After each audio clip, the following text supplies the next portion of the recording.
let's get started. I'm here, Alison Meredith with Holston and Garner IT, and I'm here with Peter Meredith is my guest today, and we're talking about boundaries for kids and teenagers who are using screens. So listen up, if you are getting ready to give a gift of a screen, or if you have a teenager who's been using his smartphone way more than you like him to use it, or if you have a younger kid who's kind of addicted to his Chromebook, or whatever your situation is, stay tuned. This is going to be a brief 15-minute webinar. Grab a sandwich and just come join the conversation. If you have any questions, I've got Abby Bullen from the Holston Garner IT team. You say hello, Abby. Think she's on, and she Hey, yeah, there you are. Sorry to put you on the spot, Abby. I'm sure she it's good. was muted, but anyway, Abby is not on the video, but she is monitoring the chat both on Facebook Live and on our Zoom webinar. So just type in any questions that you have there, and Abby will see those and push those up to Peter and me. All right, well, let me share my screen and let's just get started.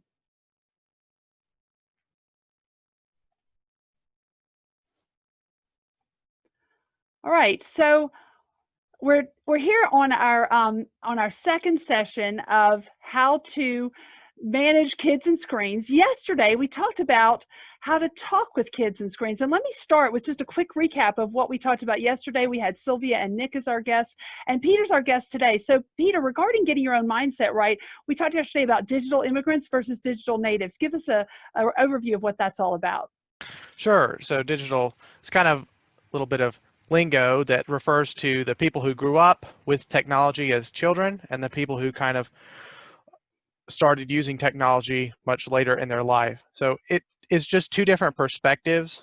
There's been a big shift in technological advancements in recent years. So it doesn't mean that your kids are wrong about their opinions on technology. They just have a much different perspective, having grown up with it.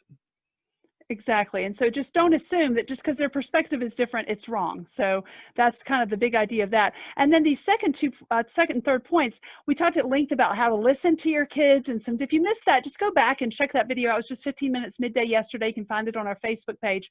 But we want you as a parent, a grandparent, to own this second thing. You can inspire your kids. So it's not just listen to your kids, it's listen to your kids and figure out how to inspire them to want to share with you. So Peter, give us a little recap of those 2 points.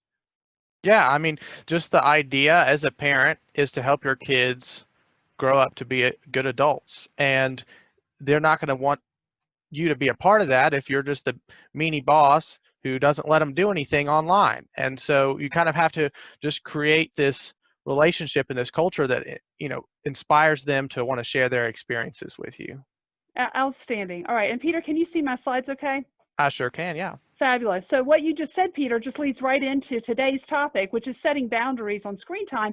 And we've got 3 big ideas for today. The first is what Peter just mentioned. You need to create a culture of openness. And then we're going to talk about some parental monitoring apps that we recommend, and how do you create those healthy rules that are effective rules that actually move the ball forward and make your home a more pleasant place.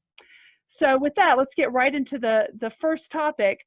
Peter, you just mentioned this, and I want you to just talk a little bit more. And listen, guys, the reason I brought Peter into this conversation is that he is a very young adult, and so he has that different perspective that it wasn't too many years ago that he was on the other end of this conversation, and he was the kid who's, yes, I'm his mom, in case you're wondering. We do have the same last name, and he is my kid, but he's an adult now. And so I wanted to bring him in to kind of share his perspective of things that Tim and I did that worked or didn't work, things he's seen among his peers. And I mean, yeah, Peter, help us parents figure this out. How do we create this culture of openness? Yeah, absolutely. So last webinar that you guys did, we talked about a little bit of how to approach your kids by asking questions that start with things like, tell me more about this, or that sounds really interesting, is, just to try and create open questions that aren't really attacking. The problem is your kids will not answer any of your questions if they think the goal of you asking is to find out what they're doing wrong so that you can shut it off. Absolutely. If that makes sense. So yes. If it doesn't matter how good your questions are, if your kids think that you're just trying to take them off their screens or make them stop playing the video game, then they're not going to answer your question. So you have to you have to have a two-way relationship where you're not just trying to figure out what they're doing wrong and then preventing them. You can talk about things that are fun. There are a lot of video games that you can have a lot of fun conversations with your kids about that, and they could just be that, just fun conversations. There doesn't have to be a investigation to see if they're doing something bad, right? If Right. that's how you think of it, then your kid is going to see it as every single question my mom asks me is just an investigation to see what I'm doing wrong, and that's not a very healthy relationship. Right. Right. And with all this, guys, I encourage all of us parents who have busy, long days, don't take it out on your kids. I mean, I've certainly yelled at my kids at times. I wish I shouldn't. I'm not a member of that club that says, yeah, sometimes you yell at your kids. It's no, it's a big deal. Guys, it's a big deal. So when you lose your temper with your kids, I've done it, you need to repent. You need to go to your kids and say, I'm sorry. I mean, that wasn't at the top of my game. Now, maybe the reason you lost your temper was an issue that you need to address with your kid, okay? But one of the best pieces of advice I got as a young mom was from Tim's mom, my mother-in-law. And she said, and I appreciate the advice, she said, when you're mad, go hit something. Like she's like, but don't scream at your kids. Do whatever you need to do. Like, get out of the room. She told a story of having a yardstick that she would just hit on the floor, just to kind of get her energy out, because she was emphasizing what Peter just said is you've got to create this culture of openness. And when there's an issue, if you just lose your temper and shut them down, the next time there's an issue, they're not going to be as willing to talk. Is that kind of what you're getting at, Peter? I mean, you're talking Yeah, about more than that's just, kind of the goal. I mean, Yeah, right. yeah, there's more than And that, but that's part of it. yeah, you don't Yeah, want every single time you interact with your kids and their screen time policies or their video games, you don't want it to be a negative experience, right. if that makes sense. Yes, You want absolutely. you can have fun conversations about a video game or a movie or something online that they've seen. But yeah, so creating a culture of openness is not something we can really dig into in just a 15-minute webinar, but we did want to start here and just, reach out and ask more questions about that, and we can give you some more links and resources on that. And then briefly, I want to just mention, I highly recommend parental monitoring apps. If this is a new concept to you, check out the white paper I published a year ago. Abby can post a link to that in the chat. I'm guessing most of you know what I'm talking about. These are the two best ones. I've used both of these. There might be others that are good. These are the two best ones I've interacted with. The difference I've seen is that Safe Lagoon gives you a mountain of information, but it gives you everything. Bark doesn't give you that mountain. It saves you time. It sends you little snippets. Like I got an alert, a violence alert, and I got a snip of a conversation about killing a snake, and it was flagged for violence. And I look, and I know the kids on the chat with my kid, and like I know that kid lives on a farm, and they probably actually killed a snake. So that's cool. I'm fine. But when in the past, when I've reached out to Bark to say, can I have that full conversation? The response is, well, no, that's your kid's private conversation. You need to get the password to your kid's device, which I have, which I recommend you also have. But it's just a little bit of a different mindset there. But so overall, they're different things. I'm going to have Abby post in the chat a YouTube link to Kendra Fletcher's. This is Kendra Fletcher's YouTube channel. And she has posted a year ago, she posted this wonderful review of Safe Lagoon. And here just 8 months ago, she posted a longer review of both Safe Lagoon and Bark. So I highly recommend you check those out. They are the best I've seen in terms of just getting into the weeds. How do you configure it? So do that. Let me pause here and say, Abby, are there any questions in the chat? Can you see the screen shares okay? Screen share looks good. I got the link in the chat. Quick question. Someone's wondering if they don't know how to have those fun conversations with their kids about video games because they don't know anything about video games. So how would you guys recommend that they even start asking those questions? Fantastic question. Two things. We are going to actually be doing this webinar 8 more sessions, and 1 or 2 of those we're going to deep dive into that exact question. But let me give a briefer. I don't want to give no answer. Peter, I'm going to let you answer that. What's a good way if the parent, did you say, Abby, the question is if they don't know anything about the video games, how do they even start the they don't even know anything about video games at all. Okay. Yeah, it's completely understandable. You don't have to know everything about video games, and one of the starting questions or kind of intro is if you could just have them kind of explain what video games your kids like to play. Like you could just ask that, what kind of video games do you like to play? Is it something like Fortnite, or is it something different types of video games? And your kids, that can be your starting conversation. You don't know a whole lot about video games. Yeah. That can be your buy-in. I don't know a whole lot of video games. Could you help me understand what it is that you find so fun about this? Which, you might find it's a lot more interesting than you first Right. anticipated. And again, check in future. We will talk about Fortnite specifically and some other common games, good pros, cons, things to think about. But just in general, what Peter said is spot on, guys. Just show you love your kids, right? And if your kid is interested in this game, then you are interested in it because you're interested in your kid. And so you want to know what he's interested in. And that is all you have to say. Because when the kid's like, oh, Mom, I'm sure you don't care about it. You don't like video games. Then you can say, you're right. I actually don't like video games for me, but I like you and you like this video game. So I guess I'm not interested because I want to play it, but tell me more. Like, is there a good guy? Is there a bad guy? Like, just get them to talk. Please help me understand, like we talked about yesterday. That's a golden start your sentence with, please help me understand. And that can be, please help me understand what the bad guy is. Please help me understand why you like this game. Just, it's a very non-threatening kind of conversation to get that going. All right, well, let's wrap up with our third point, and that is creating healthy rules. Now, guys, I'm giving a curiosity plug here. Can everybody see this? When will rules work and not work? When you're talking about kids and managing screen time, they won't work unless the parents also follow them. Now, we're not saying that parents are not parents. The parents are still the ones in charge. But I'm going to, again, punt to Peter. Peter, you can see this okay, right? And just kind of talk about what this means. Absolutely. So, if you create rules about your screen time policies, your phone policies, your video game policies, if you create a rule and you as a parent don't follow the rule, then it doesn't work. Mm-hmm. And there are situations, and we'll talk about in just a minute, an example of one of those rules that can easily be broken by both the kid and the parent, and then how we can kind of mitigate that. And one of the best strategies I would say to creating good rules, which we'll talk about, is to have your kid, both your kid and you, come up with a rule and then talk about it. Talk about two different rules, one that your kid came up with and one that you came up with, and just make sure that it's clear, it's understandable, that everybody knows what the rule is, and that way you both follow it. So we have an example right here. You can play video games once your homework is done. Pause right here, because everybody just think for a minute. Doesn't this sound like a typical rule that maybe you've used before or you've heard that your friends use with their kids?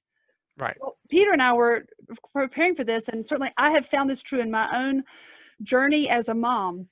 This isn't good enough. This is going to cause me frustration. And Peter, I'm going to let you explain why it causes the mom frustration, and then we're going to show kind of how to edit it. And with all this, guys, what you need to have in your head is this is not a once and done. This is an ongoing journey. You have to actually spend brain power making this right. But all that brain power you spend on the front end is really going to pay off, and a little bit more peace in the home on the back end. Absolutely. So this is you can play video games once your homework is done is a very common fallback rule. I see a lot of my friends, their moms give them those rules, but it creates a lot of confusion. And you might think, well, where can this confusion be? Well, let's just start by brainstorming some ways we might be able to make this rule clearer, and then we can kind of break it apart and see how this mitigates this. So if we can make it clear by, you must show me all your completed homework before you can begin playing video games.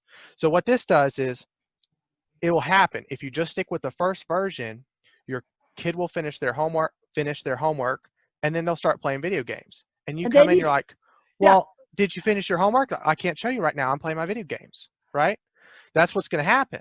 So if you make a rule like this, that's clearer, everybody understands you have to show me your homework before you can play your video games. But this rule is still not that good. Not as good. Not as good, because here's the problem. You're a parent.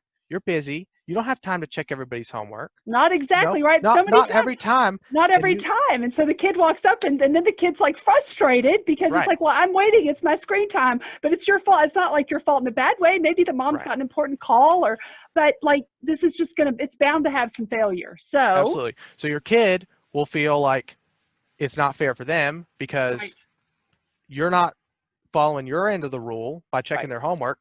Might not even be, it doesn't have to be your fault. Things happen.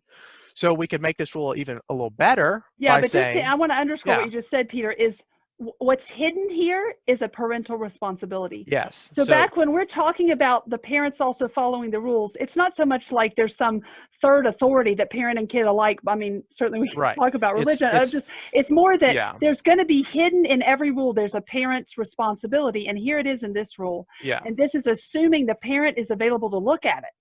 And Right. that is not always going to happen. Okay, so look for those hidden assumptions about parental commitments and get them out of there every time you can. So explain how we got that. Right. So a great way to kind of mitigate this and to get a middle ground is before you start playing video games, you put all your completed homework in the special box or on mom's desk or wherever it is, wherever in your house, you find a place. So what that does, your kid can do their homework, then they can play their video games, but they put their homework in the same spot, so you can go and look at it if you need to, and it puts you as a parent in a less restrictive spot, and it enables the kid to also kind of have their own responsibility. They can kind of manage it on their own a little bit, and this is kind of underlines the whole goal of these rules, which is not to make a perfect rule, because that's impossible. As you know, as parents, you know that kids are little lawyers. They'll figure out how to game the system, how to change the rules. So the goal is not to fix everything. That's not the goal. We can't make a perfect rule, but we can make better rules that are clearer, that leave a lot more freedom for everybody to understand how it works. So our goal is to make good habits, and rules like this create good habits. Doing your homework before you do your video games, before you get online. Okay, that's kind of what we're trying to do, because they're not going to have Safe Lagoon on their phone forever. They're not going to have Bark their or parent anything on their watching it's not watching behind their over the shoulder shoulder for the rest of their life, right? That's not going to happen. So what we want to do is we want to create these rules that everybody understands, that the goal of the rule is not to make the perfect rule. The because that's goal impossible. is to develop a good habit, right? And so for our previous rule, that habit was do your homework first. That was the habit. So whenever you're making a rule with your kid, you and the kid, you both can sit down and talk about what is the goal of this specific rule, right? We're going to make a rule. Maybe the goal, or maybe the rule, you want to limit how much they get on Facebook or Twitter or whatever social media. Okay, what would be the goal of that? Well, the goal, we don't want to be addicted to this Facebook and Twitter, right? That's our goal. So then you can make the rule and try and develop it to meet that goal, that habit that we're trying to develop, that they can then carry on for the rest of their life and interact with technology in a healthy way, rather than having it control them. Exactly. And listen, there's just so much more to talk about. And I want to remind you, we're going to do this 8 more times. We'll do it Tuesday, Wednesday of next week, and then Tuesday, Wednesday, Thursday of the following 2 weeks. We'll be bringing in some other digital natives like Peter, and also a few national experts on this topic. It's so important. And so please email me. Abby can put my email there in the chat. Email me your questions. And we'll talk more specifically what Peter was just talking about with social media, Twitter, Facebook. And of course, kids aren't on Facebook these days. They've got their own things, right? Band and others. So we're going to be talking at length about all that, but give us your questions and make sure we're answering those. But for today, just to wrap up, we're talking about creating that culture of openness.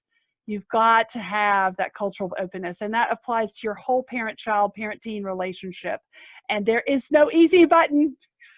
If you've picked up a parenting book that says there's an easy button, put it in the dumpster, because there is no easy button. All right. And it's a long slog, but isn't it worth it, guys? Isn't it a blessing to have children and to just grow your relationship with them? So create that culture of openness. Definitely use tools. In this age, you need tools. There are lots of great tools on the market to help you as a parent monitor what your kids are doing. Check out those video links Abby posted about how to configure those. And listen, if your kid is getting a present as a screen, sit down and say, look, let's just have a conversation. What are your ideas? Right, Peter? I mean, they're going to have ideas about, they don't want to play games all day. They might think they do, but as they grow up, they realize, well, no, I don't want to do that. And maybe your goal is you just don't want them always looking at their phone. Okay, so just talk openly and help get them be part of creating those rules, even as you're configuring Safe Lagoon or Bark or whatever it is you're configuring. And then remember this think Peter just genius of making those healthy rules. Take the time to drill down of what is it that mom is assumed to do here, and how can we minimize that so that the kid's not frustrated that mom's not keeping her into the bargain. And any final thoughts from you, Peter? Yeah, we don't want it to be frustrating, which is almost how it always ends up. Mm-hmm. Parents frustrated because they don't understand how it works. The kids frustrated because their parents don't know how to communicate with them.